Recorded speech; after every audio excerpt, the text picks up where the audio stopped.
Welcome back. As much as I love living in Wales in the winter, it is nice being back here in Southern California.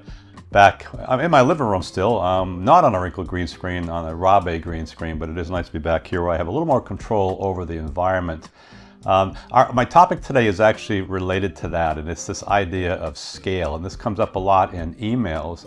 When you consider that if you're filming in a practical world with a real background, the chair, the couch, the mountain, everything is going to be scaled correctly because you're real and the background is real. It makes sense that this would just sort of naturally happen, but we're not working in that natural world. We're working in a virtual world where our backgrounds are not actually there. They can look like they're there, but they're not, and therefore we need to kind of pay attention to the scale.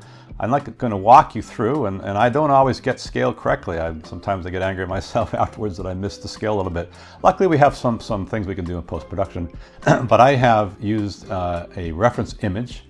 Using AI, I've asked it to place a person sitting on a stool playing guitar in this very room, and so I'm trying to, and it looked really realistic, so what I'm trying to do as much as possible is to mimic that. Model my scale after what AI says will be the proper scale. So let me walk you through how that happens. My goal is to find a reliable way to create realistic scaling so that the live elements, for the most part the actors or broadcast journalists, whomever, are correctly scaled in reference to the virtual set. This can be a challenge, and getting it wrong, even just a little wrong, is a guaranteed way for destroying the immersion factor. At the end of the day, we're combining the practical world with the virtual world. And this is where reference images come into play.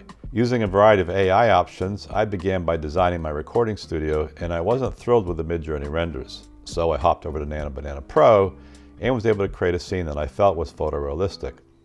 I stayed in Nano Banana Pro to create my reference character. With that reference character, I was able to set up my shot in Jetset and easily achieve a decent amount of realistic scale. In Lovart AI, I created some additional foreground objects with transparency to enhance the illusion that I'm sitting in the center of the room.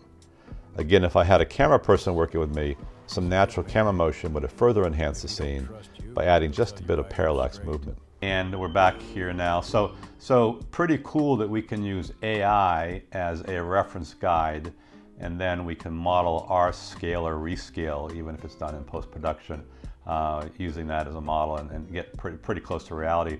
Because I have set the app to film or to shoot in 4K, and I'm editing on a 1080 timeline, we can then zoom in, and the scale's going to hold, but we can then add some artificial post-production depth of field, which I think just sells the shot, makes it ever so more immersive. I'll be back in a couple days. Thank you so much for subscribing, tuning in. See you probably next week. Take care.